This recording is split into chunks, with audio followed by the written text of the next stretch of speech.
आज की इस महत्वपूर्ण प्रेस वार्ता में आप सबका हृदयपूर्वक स्वागत करते हुए आप सबके उपस्थित होने के लिए आपका धन्यवाद करता हूं। मित्रों, सत्ता की प्राप्ति के लिए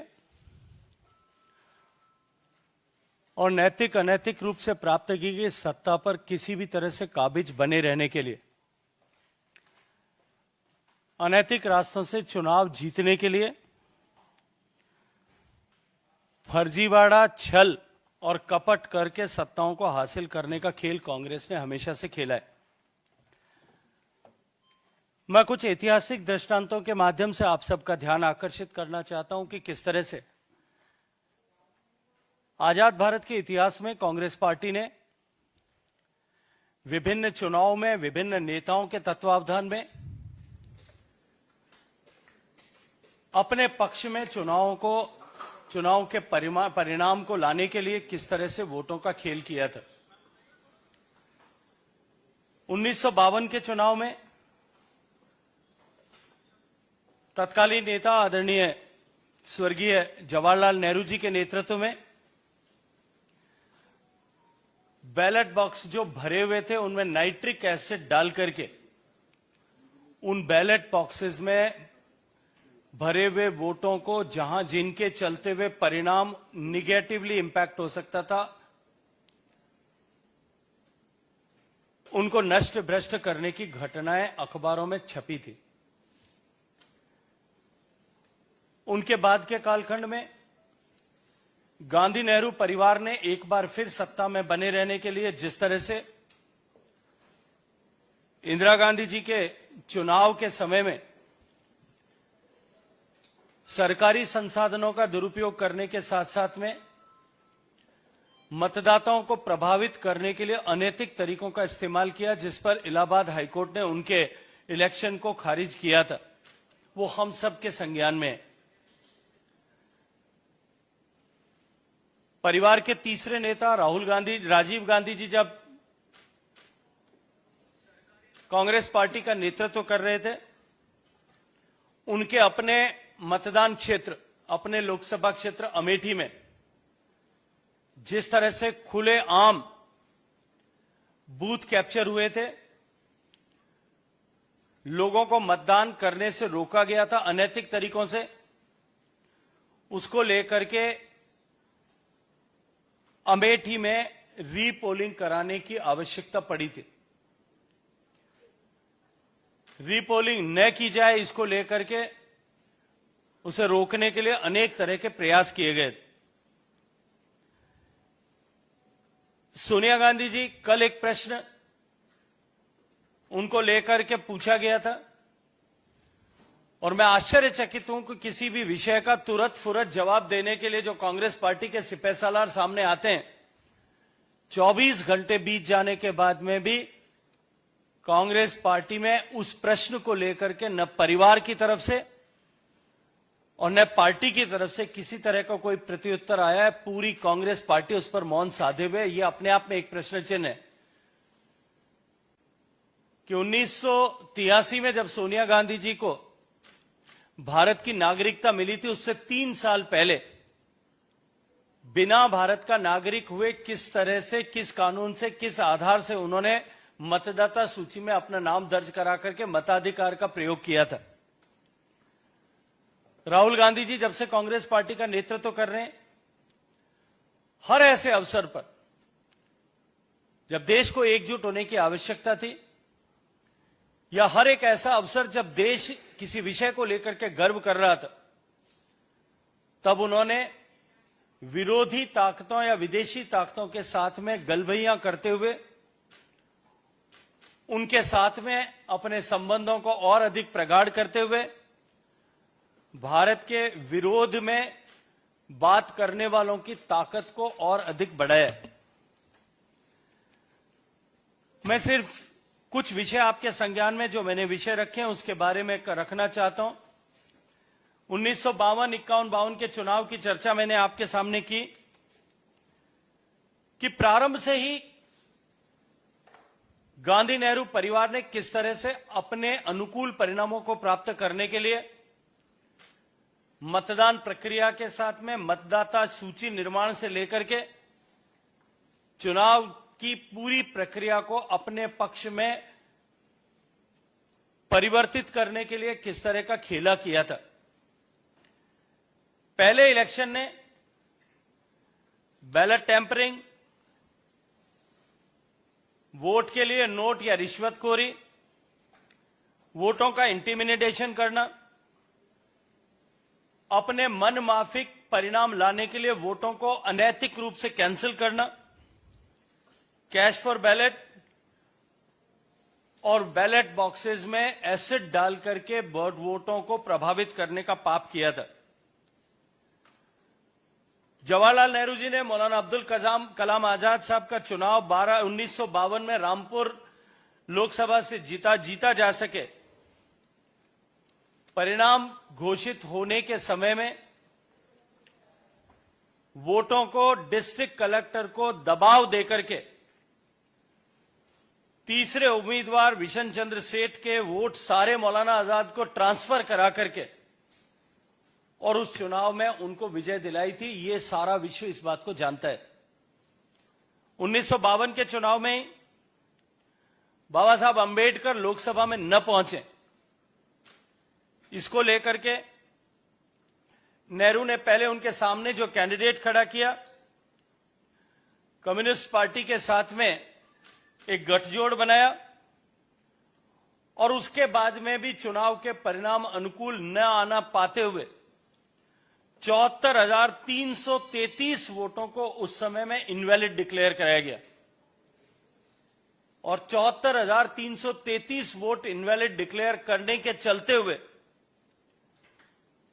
अंबेडकर मात्र 14,561 वोटों से चुनाव हार गए थे। इस तरह से 1952 से मैं कुछ उदाहरण मात्र आपके सामने इंगित करना चाहता हूं। 1957 के चुनाव में रायचियारी बिहार में जिस तरह से देश ने पहली बार ऑर्गेनाइज रूप से बूथ लूटने का खेल देखा था, वो कांग्रेस पार्टी के संरक्षण में, तत्कालीन नेताओं के संरक्षण में हुआ था। जम्मू कश्मीर का उदाहरण हम सबके सामने है। 3 दशक तक जिस तरह से जम्मू कश्मीर में चुनावों को प्रभावित किया गया कांग्रेस पार्टी के सरकारों के समय में, 1951 के चुनाव में जब ये घोषणा की गई थी, कांग्रेस और एनसी ने यह तय किया था कि सभी मतदान क्षेत्रों में, सभी चुनाव क्षेत्रों में केवल एनसी के ही उम्मीदवार खड़े होंगे, उसके अतिरिक्त कोई उम्मीदवार खड़ा नहीं हो सकता। जम्मू प्रजा परिषद के जो कैंडिडेट्स खड़े हुए थे उन सब के candidature form, application form, nomination form reject कर दिए गए और बिना किसी विरोध के निर्विरोध सारी की सारी सीटें उस समय एनसी ने जीती थी। यह खुला खेल, संविधान की हत्या और लोकतंत्र की हत्या का नंगा नाच उस समय में तत्कालीन प्रधानमंत्री नेहरू जी के नेतृत्व में हुआ था। ठीक इसी तरह से 1957 के चुनाव में, 1962 के चुनाव में, 1967 के चुनाव में जिस तरह से नॉमिनेशंस को रिजेक्ट करने का खुला खेल हुआ, वो आज इतिहास के पन्नों में सुस्पष्ट रूप से दर्ज है।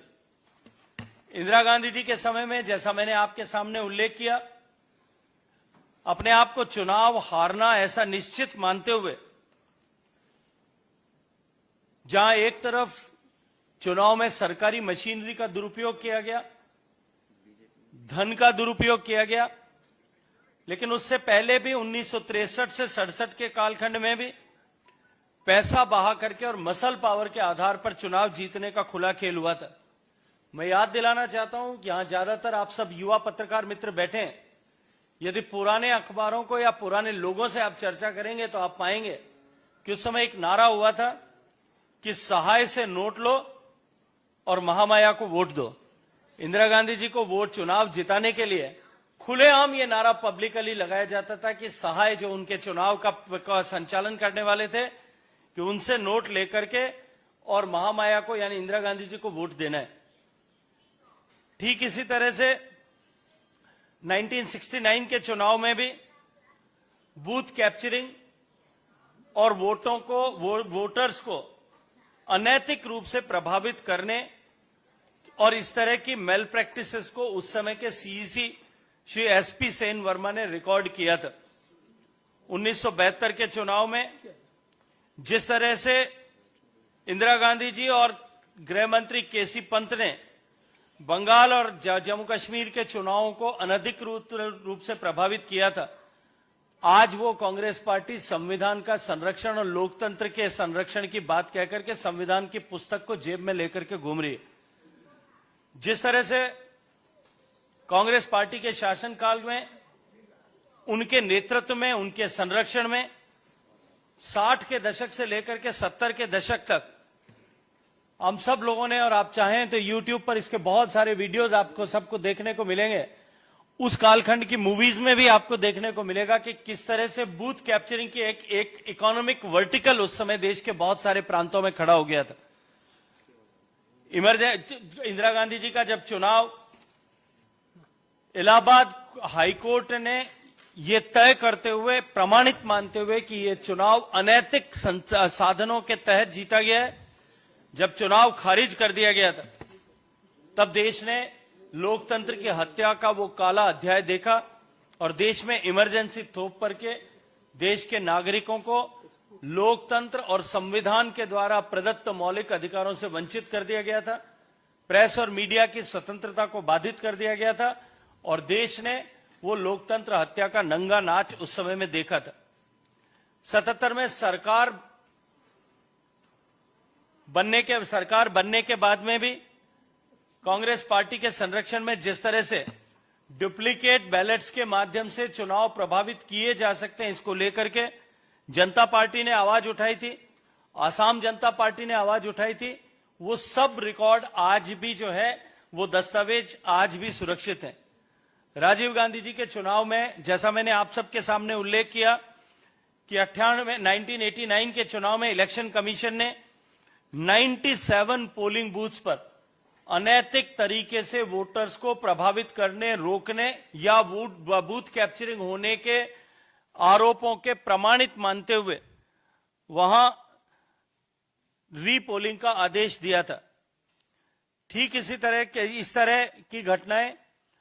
राजीव गांधी जी के चुनाव में बाद के कालखंड में भी हुई थी। बहुजन समाज पार्टी के सम्मानीय नेता स्वर्गीय कांशीराम जी ने भी इलेक्शन कमीशन के सामने शिकायत दर्ज करके ये कहा था कि उनके कैंडिडेट्स को हराने के लिए वोटर लिस्ट से में नामों से छेड़छाड़ के बाद में चुनाव प्रक्रिया को भी बाधित करने और उसे अपने अनुकूलता के अनुरूप उसे परिवर्तित करने का काम हुआ है। ऐसी अनेक घटनाएं देश में पिछले समय में कांग्रेस पार्टी और कांग्रेस पार्टी के नेताओं के संरक्षण में देश की जनता ने और देश की चुनाव प्रक्रिया ने देखी है। मैंने जैसा आपके सामने कहा कि उनकी सोनिया गांधी जी जो 1983 में भारत की नागरिकता हासिल कर पाई, वो 1980 में देश की मतदाता सूची में अपना नाम दर्ज करा पाई। कांग्रेस पार्टी से एक बार फिर मैं आज प्रश्न करता हूं कि ये वोटर लिस्ट को प्रभावित करने का खेल उन्होंने कैसे और क्यों कर किया था और किस तरह से एक व्यक्ति देश का मतदाता हुए बिना, देश का नागरिक हुए बिना देश का मतदाता बनने का अधिकार हासिल कर पाया था। मैं ये मानता हूं कि सोनिया गांधी जी ने 80 और 80 में जो चुनाव में मतदान किया था, वो निश्चित रूप से भारत के सार्वभौमिकता को चुनौती देते हुए भारत के संवैधानिक प्रक्रिया को जो है उद्धता बताने के अनुरूप था। इसके बाद के राहुल गांधी जी के नेतृत्व काल में जिस तरह से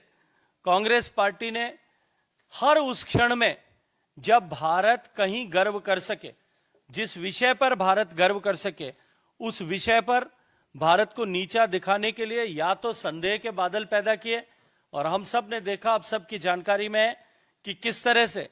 उन्होंने विदेशी ताकतों के साथ में गठजोड़ ऐसे समय में जब भारत को एक सॉलिडेरिटी की आवश्यकता थी, तब गठजोड़ बना करके विदेशी ताकतों के हौसलों को बढ़ाने के लिए काम किया। इसी तरह से आज मैं ये आप सबके सामने स्पष्ट रूप से कहना चाहता हूं कि इस परिवार ने, ये परिवार की लीगेसी है कि ये फ्रॉड, डिसीट और उसके माध्यम से मैंडेट को स्टील करने का, चोरी करने का काम करते हैं। जिन्होंने आज तक मैंडेट चोरी करने का काम किया, जिन्होंने बूथ लुटवा करके जो है चुनावों के परिणामों को चोरी करने का काम किया, जिन्होंने वोटों को खारिज करा करके वो जो है चुनाव परिणामों को चोरी करने का काम किया, जिन्होंने मतदान के अधिकार से अनैतिक रूप से लोगों को वंचित करके चुनाव परिणामों को चोरी करके अपने पक्ष में बदलने का काम किया, वो आज इस तरह के अनर्गल प्राप्त करके अपने आप को लोकतंत्र का मसीहा साबित करने का एक प्रयास कर रहे हैं। कल कुछ प्रश्न आदरणीय अनुराग ठाकुर साहब ने भी उनसे खड़े किए थे। मैं फिर कहूंगा कि उन प्रश्नों का जवाब भी आज तक कांग्रेस पार्टी नहीं दे पाई है। आप सबका बहुत सारा धन्यवाद। प्रश्न आमंत्रित है गौरव।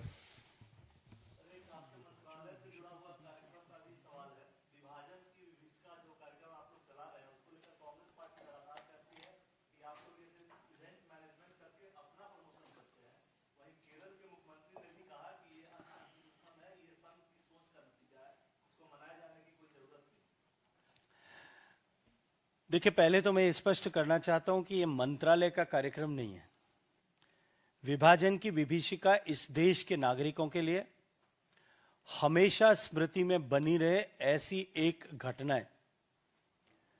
एक ऐसी घटना जो तत्कालीन कांग्रेस की सत्ता को प्राप्त करने और प्रधानमंत्री पद पर आने की आकांक्षा और महत्वाकांक्षा, इसके चलते हुए जो देश का विभाजन हुआ और जिस विभाजन के चलते हुए दुनिया का सबसे बड़ा विस्थापन, migration of the people, migration of the masses हुआ। करोड़ों लोगों के घर बार उजड़ गए, करोड़ों लोगों को अपने घर छोड़ करके एक से दूसरे जगह पे जाना पड़ा। लगभग 20 लाख लोगों की उस घटनाओं में, उस समय की घटनाओं में मृत्यु हुई। अनेकों रेफ्यूजी ट्रेन चलानी पड़ी, अनेकों लोगों का नरसंहार हुआ और उस घटना के वो घटना हमेशा हमेशा के लिए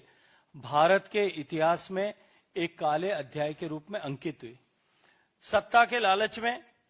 सत्ता की लालसा में कांग्रेस के द्वारा विभाजन की ये शर्त स्वीकार करने और विभाजनकारी ताकतों को निरंतर कांग्रेस के द्वारा आज भी समर्थन दिए जाने, इसके चलते हुए देश के 140 करोड़ लोगों की स्मृति में इस विषय को हमेशा ताजा रहना आवश्यक है कि भविष्य में कभी भी इस तरह की नौबत भारत में किसी सत्ता लोलुप व्यक्ति के चलते हुए न आए, भारत कभी विभाजित न हो, भारत की एकता और अखंडता कभी बाधित न हो। और उसके साथ साथ में ऐसे सारे लोग जो विभाजन की विभीषिका का दंश झेल करके भारत में आए थे, जो विभाजन की विभीषिका के चलते हुए अपना सब कुछ लुटा करके भारत में पहुंचे, ऐसे लाखों लोग जो अपना सब कुछ गंवा करके भारत में लौटे थे, उन्होंने बड़े संघर्ष के बाद में भारत में न केवल अपने आप को स्थापित किया, अपितु भारत की अर्थव्यवस्था में एक बहुत बड़ा घटक, एक बहुत बड़ा योगदानकर्ता के रूप में अपने आप को प्रतिस्थापित किया। हम उन सब लोगों के प्रति भी सम्मान जो है वो हमारा बना रहे और उनकी पहचान देश में बनी रहे, इस दृष्टिकोण से इस कार्यक्रम को आयोजित करना आवश्यक भी है और प्रासंगिक भी है।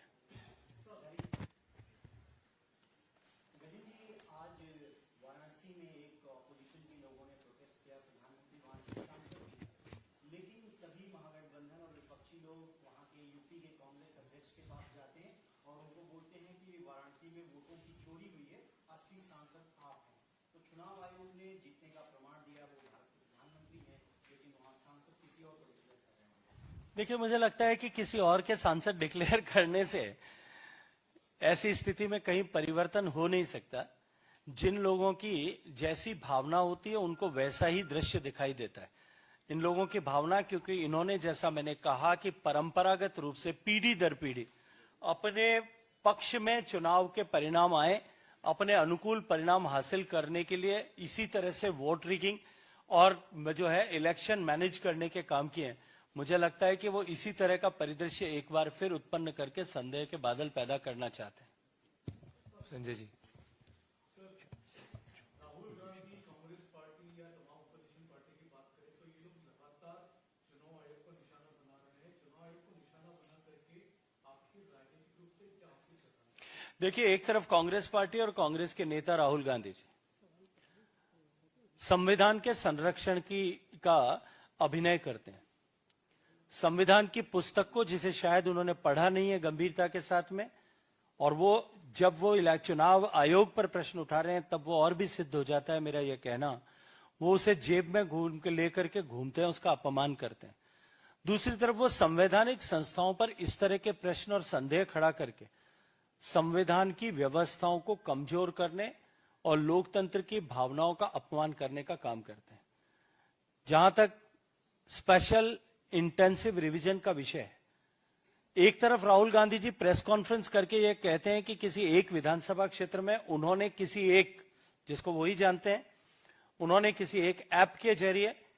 डिजिटल वोटर लिस्ट को जब उन्होंने उसको वेरीफाई किया तो उसमें उन्होंने कुछ नाम ऐसे हैं जो डुप्लीकेट पाए। अब जब डुप्लीकेट नाम या इस तरह के मास डुप्लीकेसी अगर कहीं है, उसको ठीक करने के लिए election commission special intensive review करती है तो वो उसका विरोध करते हैं। ये दोहरे विषय, यदि उन्होंने कहा है, मैं तो ऐसा कहूंगा, मैंने पहले भी ये कहा है कि मैं धन्यवाद करूंगा राहुल गांधी जी का कि उन्होंने साहस के साथ में अपनी पार्टी, अपने खुद के स्टैंड और अपने गठबंधन के स्टैंड, इन तीनों के विरुद्ध जाकर के इलेक्शन कमीशन का ये स्टैंड की जो स्पेशल इंटेंसिव रिव्यू होना चाहिए उसके समर्थन में बयान दिया। और उन्होंने इस आइडिया को, the concept of special intensive review जो है, it is further reinforced by the statement of Rahul Gandhi ji which he has made during the press conference, कि कर्नाटक के किसी एक विधानसभा क्षेत्र में इतने सारे डुप्लीकेट नाम है, अगर इतने हैं तो निश्चित रूप से इसकी जांच होनी चाहिए। और जांच होने की प्रक्रिया जब प्रारंभ होती है तो वो घड़ियाली आंसू बहाना शुरू करते हैं और उसको ऊपर संवैधानिक व्यवस्थाओं पर प्रश्न चिन्ह खड़ा करके उस संविधान के प्रति लोगों की भावना को में संदेह पैदा करके कमजोर करना चाहते हैं। विनीत न्यूज 18।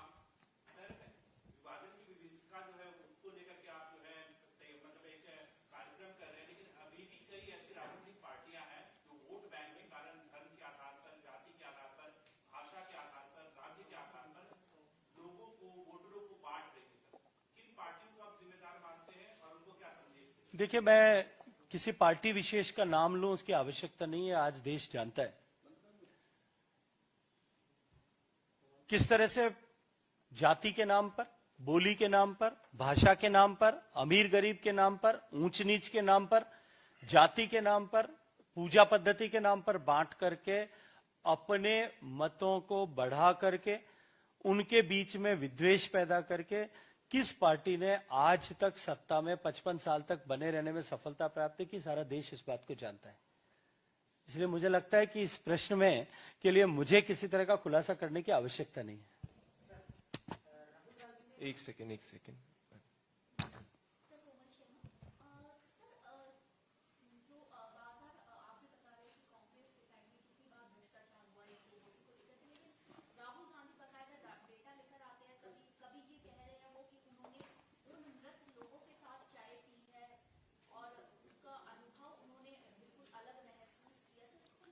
देखिए,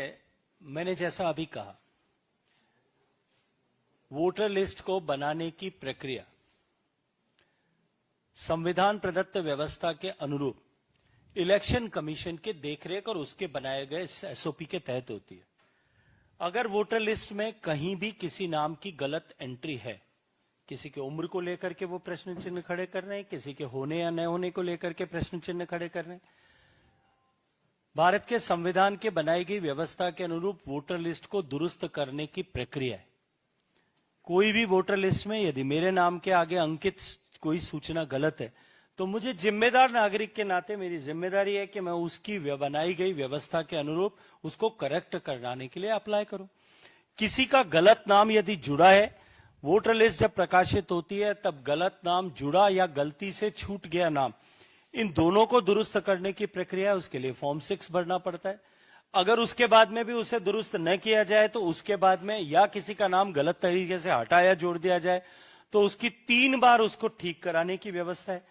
कि उसमें उसको रिटर्निंग ऑफिसर के पास में पेश करके किया जा सकता है। वहां अगर एड्रेस नहीं होता है तो डिस्ट्रिक्ट इलेक्शन ऑफिसर जो कलेक्टर होता है सामान्यतया उसके पास में हो सकता है। फिर स्टेट इलेक्शन कमिश्नर के पास में उसकी अपील की जा सकती है, वहां से निस्तारण कराया जा सकता है। राहुल गांधी जी को मैं ये कहूंगा कि अपने मृत लोगों के साथ में चाय पीने के लिए जो वो अनुभव लेने के लिए गए थे वो उनको मुबारक है,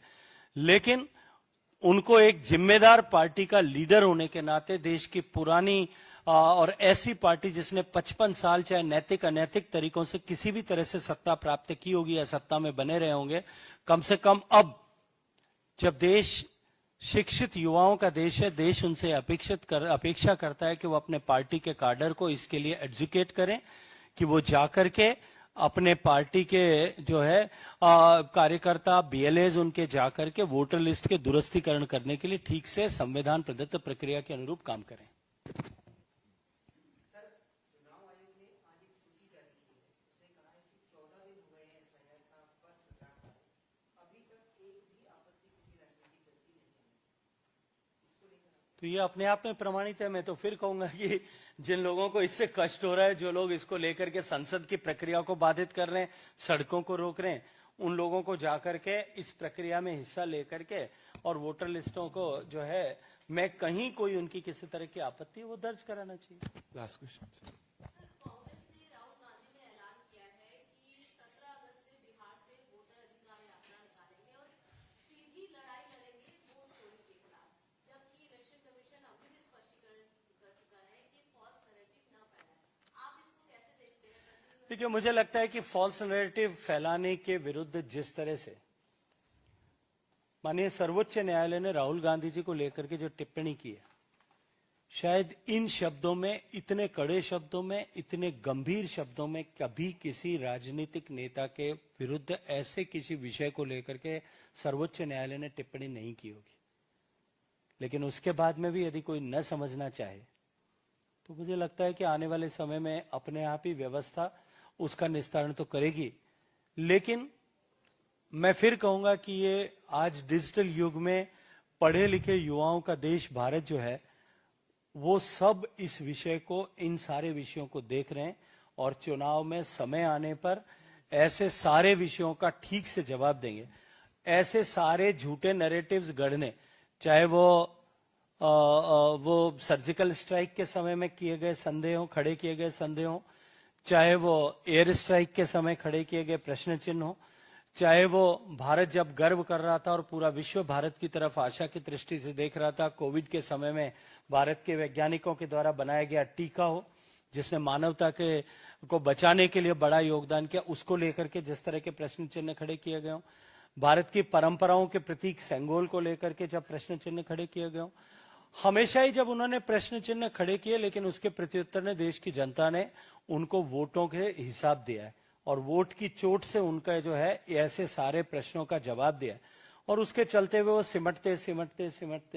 अब हाशिए तक आ गए हैं। मुझे लगता है कि अब हाशिए पे बने रहने का वो जो संघर्ष है, उस संघर्ष को भी अगर वो पुरानी रीति से लड़ते रहेंगे तो वहां से भी समाप्त हो जाएंगे। Last final question.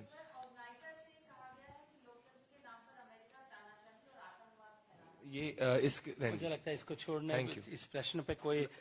नहीं है।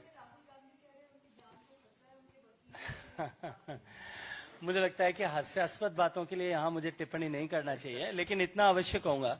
कि ये कांग्रेस पार्टी का पश्चाताप है, क्योंकि ये विभाजन विभीषिका स्मृति का 5वां साल है। इसलिए मैं आप सबके सामने विषय रखना चाहता हूं और ये प्रश्न कांग्रेस पार्टी से पूछना चाहता हूं कि क्या ये कांग्रेस पार्टी का पश्चाताप है कि विभाजन विभीषिका का स्मृति दिवस वो नहीं मनाते।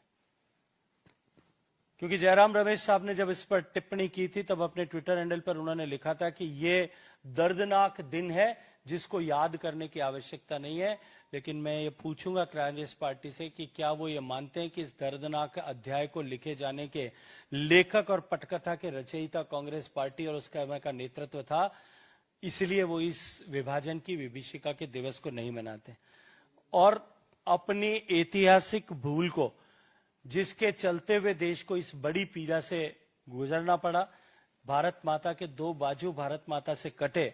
उसको उस पश्चाताप के चलते हुए वो आज इस दिन को स्वीकार नहीं करना चाहते। पिछले कुछ वर्षों में हमने देखा है कि इसके अतिरिक्त भी न तो कांग्रेस योग दिवस मनाती है, योग जिसने भारत से निकल करके देश के 190 देशों तक न केवल अपनी पहचान बनाई, अपितु भारत की संस्कृति और भारत के सांस्कृतिक उत्थान का सम्मान पूरे विश्व के पटल पर रखा, उस योग दिवस को न मनाती है, न कारगिल विजय दिवस को मनाती है, जब देश की सशक्त सेनाओं ने देश पर हुए चौथे बड़े पाकिस्तान के हमले का माकूल जवाब देकर के देश को एक डिसाइसिव विक्ट्री दिलाई थी, उस दिन को भी वो गर्व के साथ में नहीं मनाते। इसी के साथ साथ में कांग्रेस पार्टी ऐसे अन्य सारे दिवस, ऐसे सारे अवसर जहां देश गर्व करता है, उससे अपने आप को अलग थलग रखती है। न कांग्रेस पार्टी देश के सुख में शामिल होना चाहती है, न देश के सांस्कृतिक वैभव के सम्मान जहां बढ़ता है उसके साथ में जुड़ना चाहती है, न ऐसे विभाजन विभीषिका जैसी किसी पीड़ा के साथ में जुटना चाहती है, न इमरजेंसी के विरोध में लोकतंत्र की हत्या जो उन्होंने की उस दिन के साथ में जुड़ना चाहती है। मुझे लगता है कि ऐसे सारे विषयों से